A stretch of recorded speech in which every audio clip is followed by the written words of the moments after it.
how long has this been in the works, and how did you guys keep it under wraps for that long? Because I mean, we heard about it about a week out. Unbelievable. Well, it started in May. It started in May of 2021. So this was quick. So it was very quick for a project of this size. Yeah. Because understand, put the context about why this matters so much for America. Because there's this is an Ohio story, but it's also an American story. For sure. America used to make the majority of the microprocessors, the computer chips, semiconductors. Understand what they are. Everything. We couldn't have this conversation right now without semiconductors. Yeah. Lots of them. Yeah. Because they're part of everything we use, from our phones to our cars, lots of things, the electric grid. And America used to make all these, but during the 90s, 2000s, and in the last couple of decades, we allowed the manufacturing of these things to go to Asia. So now China, Taiwan, South Korea dominate this. Why? Because they heavily subsidized the production to move these to produce them in Asia.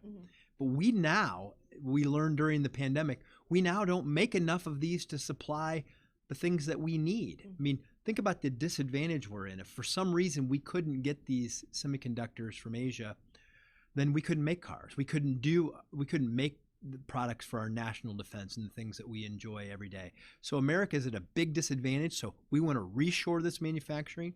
Intel's bet was that we can do this, and they picked Ohio as a place to do it. So that's another part of the story that's really important.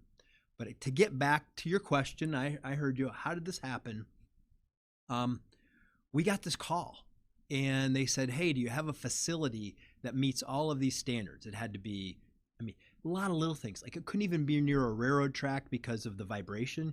Okay. You can't have a vibration. You have to have more than 1,000 acres. It had to have the infrastructure. It had to have reliable electricity. It had to have access to a workforce. There was only one site in Ohio that we could even produce on that short of notice that actually met this criteria. And by the way, we didn't actually own the land, so we were kind of betting on this. Yeah.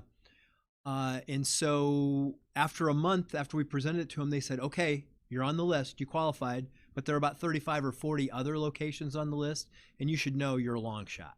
Okay. Right? So every great optimist, somebody tells you you're on the list, you're a long shot, you say, "Hey, I got a chance," right? I was gonna say, so we're gonna do this. How do we go from being a long shot to being chosen in about 6 months or so? Because at every turn when they threw up, because to them, just think about this, they need to deliver this on time, right? We have a supply chain problem. They wanted to go a place where they trusted that the state and local governments would honor their word, that we would deliver it on time, that we could meet their benchmarks. And we just kept building confidence and trust in them along the way that we could do that. And I think that they, in the end, this is what we met with them after Friday, and I asked that question directly, like, what differentiated us?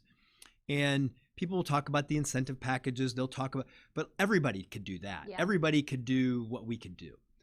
They just believed that we were going to be good partners, that Ohio wanted this. They felt that there were some places that wanted to dictate terms to them, that didn't really appreciate what they were up against, that maybe weren't going to be as welcoming. I think they felt like Ohio was a place that was a patriotic state where people wanted to work hard, that they appreciated manufacturing and manufacturing jobs. And I think they just felt confident that we could deliver, that we would be a great partner, and that's why they picked Ohio.